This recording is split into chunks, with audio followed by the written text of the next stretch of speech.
So the hardcore capitalism of what the ANC goes out and speaks about, not the ANC actually, it's more the EFF, speaks about, hardly exists anymore. But it's the rhetoric, it's the story that they tell. It's they're still living in 50 years ago, 60 years ago, where the Soviet Union still exists and we're fighting communist versus capitalist. That's the story that they tell because it sounds good, But that's not the problem.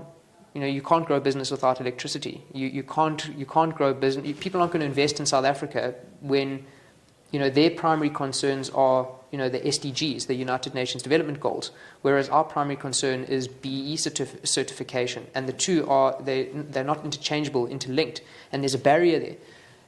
It's silly decisions around land expropriation or nationalization or all these sorts of things, legislation around mines that chases people away. And what is it disguised as? Capitalism. Why? Because it sounds good. And when you add white monopoly onto it, then it's even great. But Chris, you have statistically, you still have black people majority living in poverty.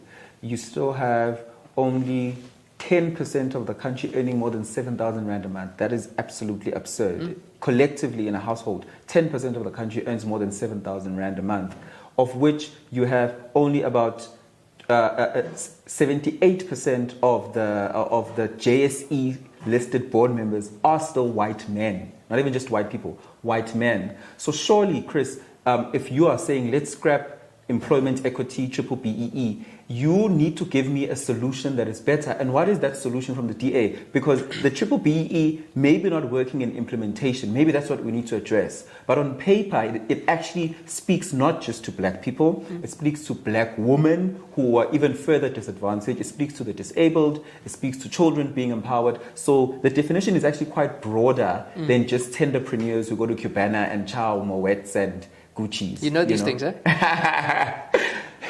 No, I agree with you completely. And I'll say separate the two issues slightly because they're interlinked but separate. So one BEE was a compromise between the nationalist government, the apartheid government, and the ANC to say how can we enrich people quickly to benefit as the same as all the nationalists. I mean, they were also corrupt, all the nationalist guys. So that was a compromise. That's not a great policy statement. You have a policy that that gives the majority an advantage, whereas the minority doesn't have any sort of advantage according to that policy. It's one of a kind in the world, despite our challenges being the same as other countries that have come out of that same sort of system or history.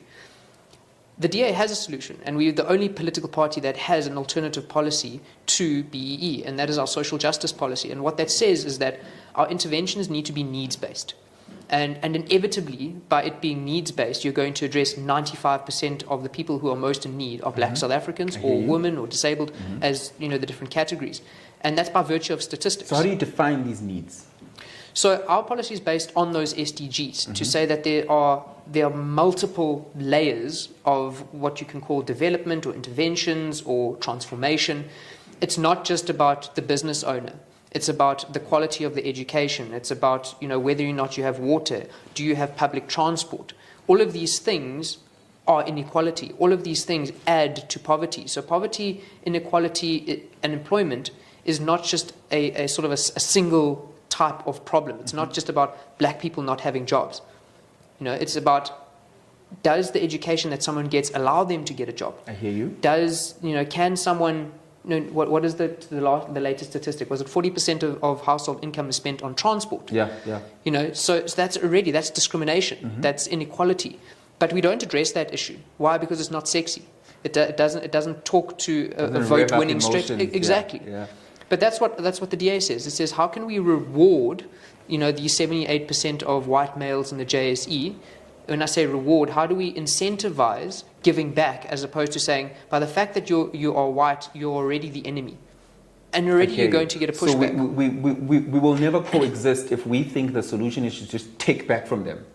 Yeah, by force. Because and using how has policy that worked to take back by force. That hasn't worked for the last 27, 28 years. Yeah. So what we're saying is that if you have a needs-based system, number one, you take out any sort of discrimination. So there are poor white people, there are poor Indian people, there are poor colored people out there.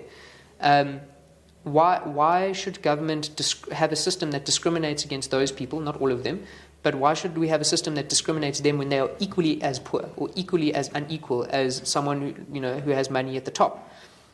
If we look at needs, then we address everyone. We're saying that we recognize that 95% of the people who actually need intervention in this country are black South Africans.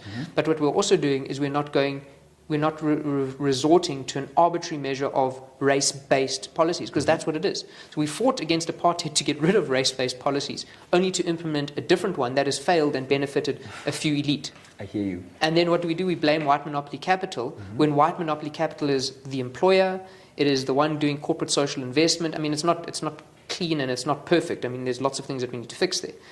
But at the same time, we make an enemy of the people that we should be saying, well, listen, you've got more power to go and fix a school, or you can fix a road, or invest in whatever it might be, healthcare. But we've made you the enemy simply by the fact that your skin color is white, as opposed to saying, how can we help those in need? And if you want to look at how that model is being implemented, you look at the Western Cape. You look at DA governments where we've been in power for much longer, the Cape Towns and that. And that's not to say that there's not problems in these places. I mean, they're not islands. There's not a wall around them or a sea separating those places. But if you look at the opportunities, and it goes back to the first conversation we had, people often say, but why does Khayelitsha still look like Khayelitsha? If you go to anywhere in the world, there are places and cities for higher income and lower income. You're never going to have an equal income. Yeah. But in Khayelitsha, you have the highest quality healthcare, you have the best quality social services, it's clean, the electricity stays on, there's public transport. What is their bus transport system there? My City, Ria Vias in Joburg. Yeah. So your quality of life, I mean, you have higher prospects of getting a job. You have, better access to information through public Wi-Fi. So there's all these opportunities that exist.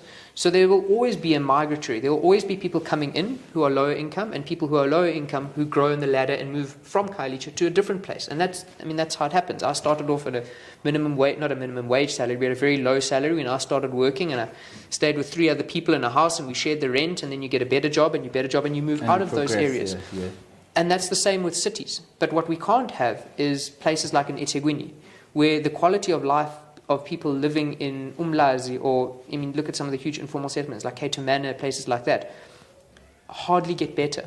And in some cases get worse. The statistics of rape and crime get worse, as opposed to in Khayelitsha, where it gets better.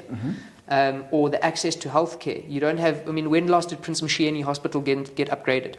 And it's like a death trap when you go there. And it's one of the biggest in the province. Yeah, and then you go to the Khayelitsha Hospital, and it's a state-of-the-art hospital, serves thousands or hundreds of thousands of people, and it's there for people to use. So that's the difference, is that DA government is not going to solve everything as an island. But if we create access to opportunity, and we make access to those opportunities needs-based, there's no reason why Ramaphosa's kids, or my kids, should get free education. But why should someone who cannot afford not get free education? So you identify that need of, obviously you'll have a threshold and say, okay, they need, this is the threshold, and they can get access then to support from government. Because and we do it already, you know that. SASSA does it. Yeah. You can't get a SASSA grant unless you have, a household income lower than whatever. Yes. Housing. You don't qualify for an RDP house. So it's nothing new that It's nothing new. You are going to be implementing, should you be in government? The new part is basing it on the SDGs, to say that let us bring an internationally recognized system, because that's what a foreign direct investment is looking for. Because they get marked on that. European countries, they say, okay, SDG 5, you failed. SDG whatever, you failed. And it's big there, to a point where we fail because we don't have those sorts of incentives for people to come here, to say, hey, listen, come invest in South Africa, and you can tick your SDG about environmental, whatever it might be. We don't. We say, what's your black percentage share? It's only 30%. You have a European company with 15% black owners, and you're like, well, obviously, that's where the Vitos come from.